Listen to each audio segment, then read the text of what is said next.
15.7 trillion naira at the end of December 2018. Senior Democrats have responded by accusing him of committing a gross offense. The All Progressives Congress has vowed to punish the Ogun State Governor, Ibikule Amosu.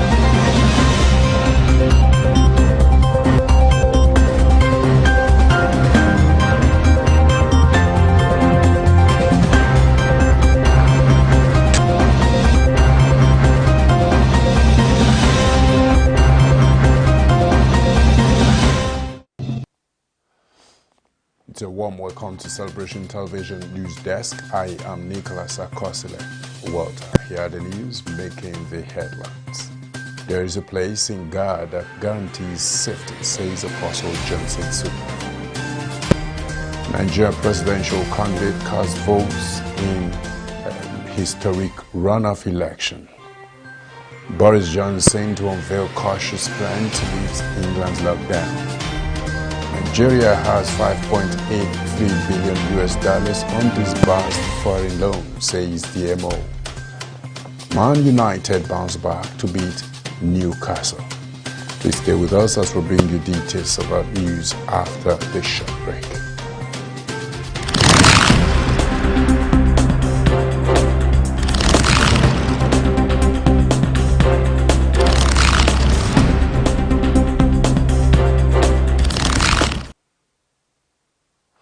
Welcome back and thanks for joining us. Now the news in full. There is a place in God that guarantees safety, says Apostle Johnson Suleiman. Apostle Suleiman, who has been away for a dual crusade in Taraba and Kebbi from 16th through 19th of February, returned to bless believers on Sunday, 21st February 2021, with a life-transforming message titled, The Mysteries of Preservation. Following the trend of Apostle Suleiman's teaching, it has been quite orderly and consistent due to the purpose for which it is delivered, as it is important to continuously remind believers their place in God to conquer fear.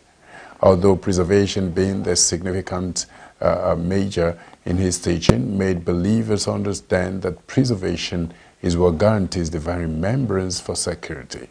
Here added that there is a place in God that guarantees safety, security, and hide believers from satanic exposure. There is a place in God where the believer is untouchable.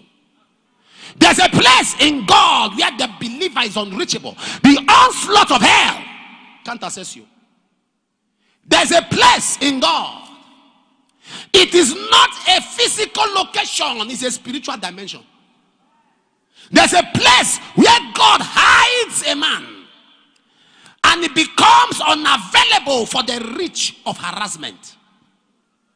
It becomes unavailable for the reach of satanic intimidations. God hid them in the ark. God hid them. You can't access preservation. You can't enjoy uncommon exemption unless you understand that there is a place in God where you are permanently to reside. Place in God where the believer is untouchable. There's a place in God where the believer is unreachable. The onslaught of hell can't access you. There's a place in God. It is not a... Moving further, the apostle unveiled the measure of preservation that entails uncommon hunger for instructions, stating that some believers are carried away by assumptions, not instructions, forgetting that's the haven for preservation, saying the believers should always walk by leading and not feelings, because God doesn't preserve anyone in places he did not send them. It's important that believers always inquire from God before taking steps. You must be open to divine instruction. God can never preserve you in a marriage he didn't approve. You must be open. You are humiliated, manhandled, you are ridiculed, you are embarrassed because you entered by emotion. You were led by emotion, not by instruction. You started the business because it is trending. You are doing what everyone is, not because God spoke to you. So you are not enjoying divine assurance, divine coverage. There's no kingdom surveillance on you because that's not divine instruction. And that's what I'm going to ask you today. The business you started, who sent you? Who sent you? You felt like. In this kingdom, we don't feel like. We feel led. Somebody say we don't feel like. I can't hear you. Say we don't feel like. We feel led. Not all good ideas are God's ideas. Take your seat. Not all good ideas are God's ideas. But all God's ideas are good ideas. You don't do it because that's what you feel like. You don't jump to a business because capital is available. No, sir. You don't jump into a business because it is easily accessible. You go in there because you are mandated by God. One of the biggest problems in Christianity is that Christians move on assumption than instruction. We move on assumption. I'm telling you, I refuse. I refuse to be an adult Christian. I want to remain a baby Christian. Adult Christians have too much of the flesh in them. They make decisions on their own and they look for scriptures to support it.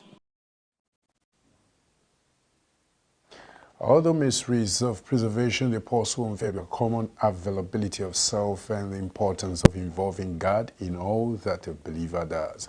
He urges everyone to make themselves available for God's use and always reverence Him in order to make difference in life. Also, believers should hunger for the Word of God, which is a tool for instructions. Apostle Suleiman continues his evangelical move as he visits Ogara and Saple, Delta State on the 22nd through 23rd February for Generational Impact 2021. And quickly moving forward, reps may confirm new service chiefs Tuesday. There are strong indications that the House of Representatives will on Tuesday confirm appointments of a new service chiefs nominated by President Muhammadu Buhari. The ad hoc committee is set up by the House to screen the nominees would lay its reports on Tuesday. Incidentally, the House now holds plenary just once every week due to the COVID-19 pandemic. While the House screened the nominees on Wednesday, the Senate had separately screened them on Thursday. They are Major General Lucky Iluonye Onyenuchia Irabo, Chief of Defense Staff, Major General Ibrahim Atahiru, Chief of Army Staff, Rear Admiral Awa Zubeiru Gambo, Chief of Naval Staff, and Air Vice Marshal Isiaka O. Amao, Chief of Air Staff. Speaker of the House, Femi Gbajabiamila, has constituted a panel made up of chairman, deputy chairman, and some members of the military-related standing committees. The nominees had also reeled out some of their plans for the armed forces. In another development, quickly, Abiodun asked federal government to boost security at Bathurst. The Ogun State Governor, Dakbo Abiodun, has called on the federal government to do more to secure the nation's borders to tackle security challenges. Abiodun made the call while speaking with State House correspondents after a meeting he had with President Muhammadu Buhari at the presidential villa in Abuja. Abiodun, who briefed Buhari on recent security challenges in his state, added that something urgent must be done about the nation's forests, which he said were serving as safe havens for criminals. Abiodun attributed heightened tensions in the state to ethnic profiling of criminals. Abiodun said his administration was working to ease ethnic tension and build trust among residents. And quickly coming from around Africa, Nigerian presidential candidates cast votes in historic runoff elections. The opposition presidential candidate in Niger, Mohamani Osumani, casted his votes in Beni, a working-class neighborhood in his hometown of Zinda, while Mohamed Bazoum, the anointed successor to Niger outgoing President Mahamadou Issoufou, cast his at the Niamey City Hall. The two candidates, as President Mohamani Ousmane and Mohamed Bazoum, face off in a runoff presidential elections that will be the first democratic transfer of power in Niger since independence from France in 1960. The West African nation's outgoing President Mohamedou Issoufou held the second round of elections, and the vote completes Niger's 3 months-long electoral cycle that kicked off in early December with local elections. Bazoum had won 39.3% of the votes in the first round, Ousmane almost 17%, and the first share with a clear advantage. But if the vote in the capital Niamey is historically acquired to the opposition, the vote in the country's second largest city, Zinda Southeast, is subject to debate. This region, an important electoral basin, is the stronghold of the two candidates who spent the last days of the campaign to try to convince their voters. A few dozen observers from the Economic Community of West African States, ECOWAS, were deployed to monitor the elections, and the results expected in the coming days. And still from around Africa, Libya's interior minister survives assassination attempt. The interior minister of Libya's unity government, Fathi Bashaga, survives an assassination attempt on a highway near the capital Tripoli. Official sources indicate that his convoy was fired from an armored car while he was on the highway. His police escort then returned fire. 2 of the assailants were arrested and a third is in hospital.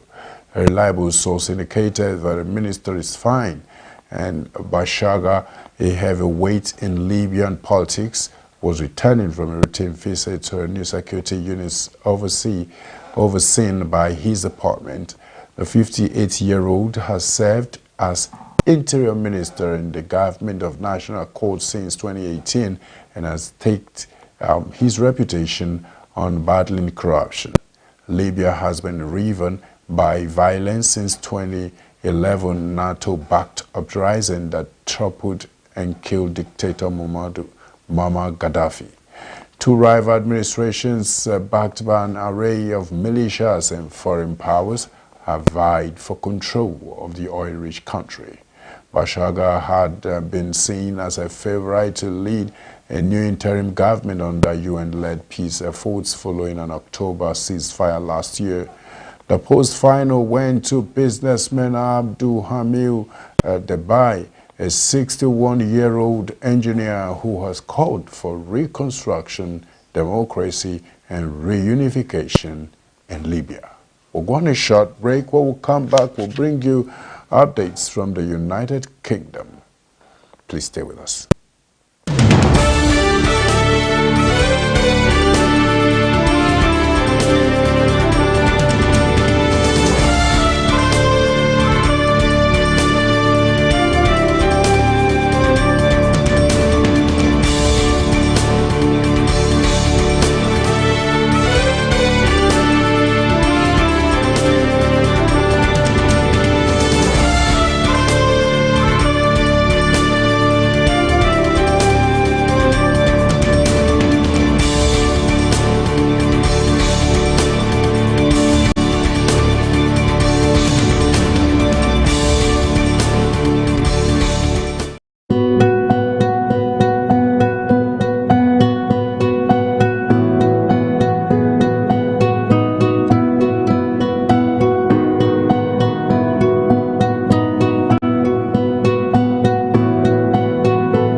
over, you can now connect to Celebration TV's official website, www.mycelebrationtv.com.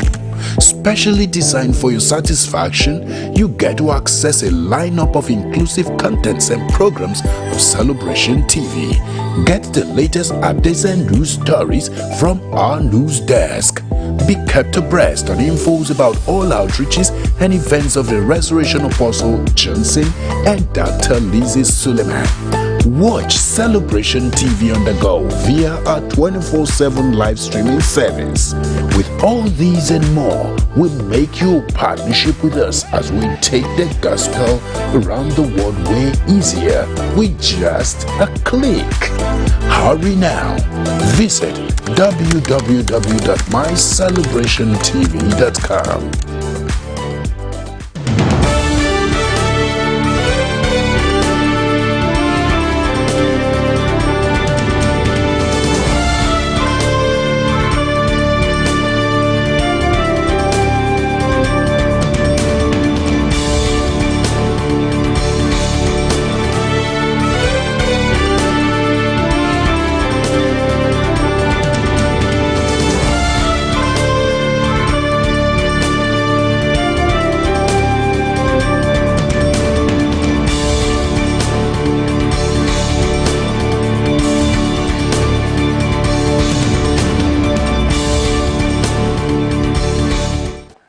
You're welcome back, and now updates from United Kingdom.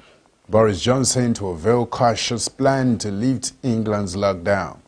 All schools in England are expected to reopen on the 8th of March as part of a Prime Minister's cautious four-part plan to lift the coronavirus lockdown. Boris Johnson will share his finished roadmap with ministers before unveiling it to Member of Parliament and then leading a news conference. It is understood that up to 6 people or 2 households will be allowed to meet outdoors from 29th of March. Rules will be lifted in phases and 4 conditions will be met at each stage.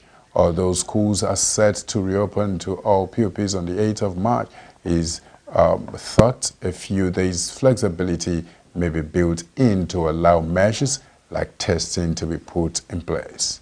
Also on the 8th of March, new rules will be allowed each care home residents in England to have 1 regular visitor who they can hold hands with. Downing Street said the 4 tests are currently being met, so the first step of lockdown easing in England will proceed as planned on the 8th of March. The first stage of easing restrictions will be across the whole of England, Downing Street added, due to the current uniform spread of the virus. Member of Parliament will be given the chance to vote on the regulations enabling England's roadmap in the coming weeks. More updates coming from Asia. A Myanmar coup. Military leaders must release Aung San Suu Kyi, says Rab. The leaders of Myanmar's military coup must release the democratically elected leader Aung San Suu Kyi, UK Foreign Secretary Dominic Raab has said. In a speech, Mr. Raab called on the military to step aside and respect Myanmar's democratic process. It comes after at least 2 people were killed in protest against the coup, the worst violence yet in more than 2 weeks of demonstrations. Mr. Raab says the shooting of peaceful protesters was beyond the pale. Reacting to this on Twitter, he said they will consider further actions with international partners against those crushing democracy and choking dissent. Protesters took to the street after military took over on the 1st of February and put Ms. Suu Kyi under house arrest. The military alleged her National League for Democracy Party's landslide election win last year was fraudulent, but have not provided proof. Ms. Suu Kyi is accused of processing illegal walkie-talkies and violating the country's natural disaster law. Now quickly we'll go straight business news. Nigeria has $5.83 billion on disbursed foreign loans, says DMO. Nigeria has more than 5.83 billion US dollars foreign loans that have been approved, but not yet disbursed, the Debt Management Office has said. The Debt Management Office on its portal listed a number of foreign loans that were to be disbursed as of December 31st, 2020. The disbursement of the loans will take the country's total foreign debt commitment to more than 37.8 billion US dollars. Reports have it that the country's external debts as of September 30, 2020 stood at 31.99 billion, and the DMO titled in a table where the DMO titled external loans signed but yet disbursed as of December 31st, 2020 show that a larger percentage of the loans will come from the International Development Association, a member of World Bank Group. The outstanding loans from the group stand at above 3.27 billion US dollars. Another 1.25 billion US dollars is supposed to come from Export-Import Bank of China. Apart from multilateral agencies, China has remained the nation's largest creditor. The DMO also listed projects and agencies that will benefit from the undisbursed funds. And quickly, still on business news, investors kick against concession of Lagos Trade Fair Complex. An umbrella body for the 61 investors have secured different development lease agreements from the federal government through the Ministry of Industry, Trade and Investments, and Trade Fair Management Board have petitioned the government against the planned concession of the Lagos International Trade Fair Complex on Lagos-Badagry Expressway. This was disclosed in a statement titled 61 Investors Reject Concession Plan of Lagos Trade Fair Complex by BPE, issued by the President's Association of Progressive Traders in the complex, Chief Eric Ikechukwu. It recalled that recently Bureau of Public Enterprises issued a statement that it would showcase investment opportunities in Lagos Trade Fair Complex, TBS, Calabar, and Kano, special economic zones to the investing public in a webinar in Abuja. We'll go on a short break. We'll come back. We'll bring you news from the sporting world. Please don't go anywhere. Let's see how Man U actually bounced back to beat Newcastle. Stay with us, please.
welcome sports news. Man United bounce back to beat Newcastle.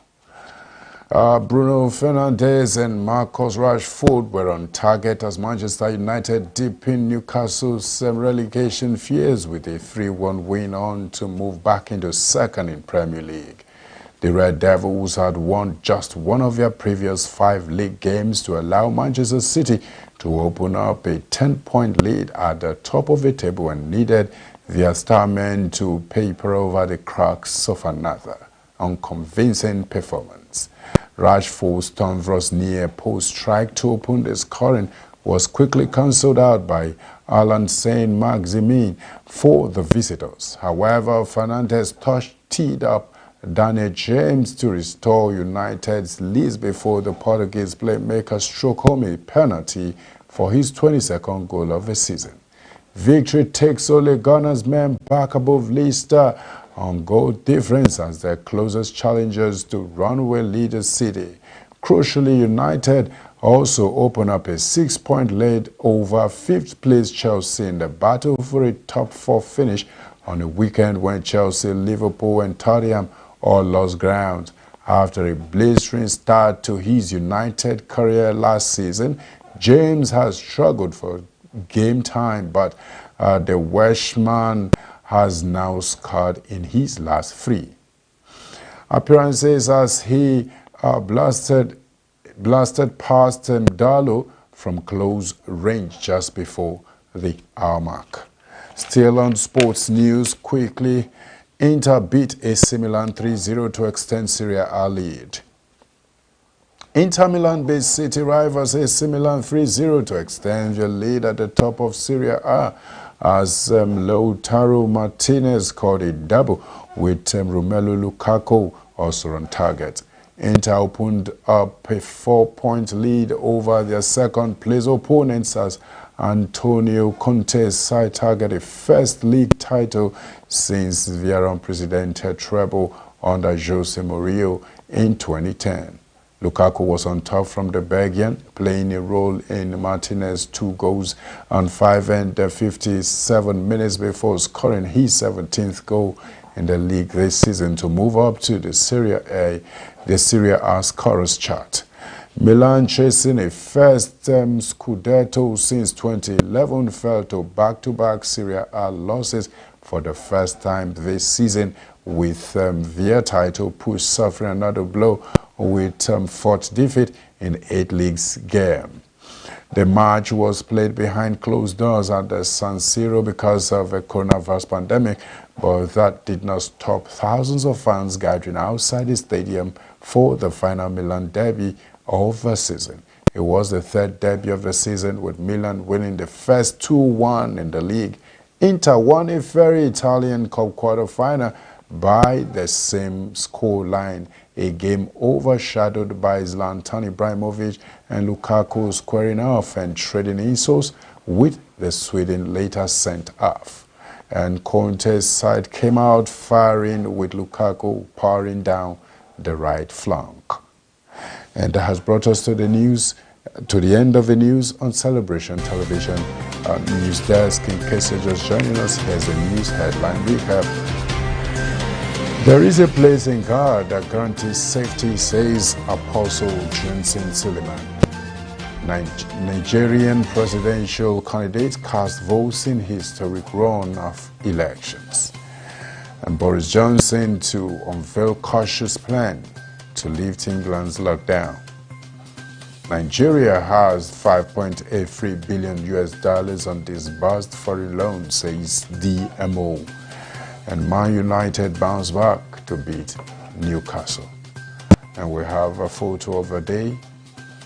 Can you see that? That simply means that some people just act like they're trying to help you. It's bad to render help halfway. If you want to help, you can help fully and wholeheartedly as well. You can drop your comment on our social media platform on Facebook, Celebration TV, Instagram, My Celebration TV, Twitter, at My Celebration TV, and YouTube, Celebration TV. Always remember that a positive contribution to the wellness of the society you find yourself or the organization you work defines your leadership mind.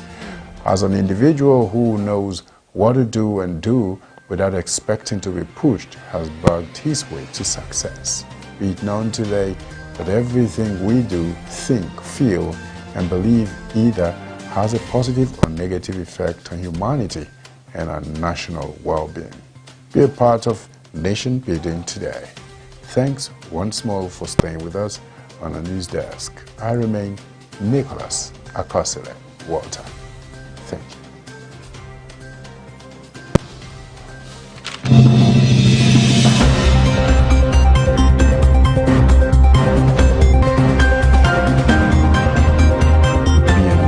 To 15.7 trillion naira at the end of December 2018. Senior Democrats have responded by accusing him of committing a gross offense. The All Progressives Congress has vowed to punish the Ogun State Governor, Ibikule Amosu.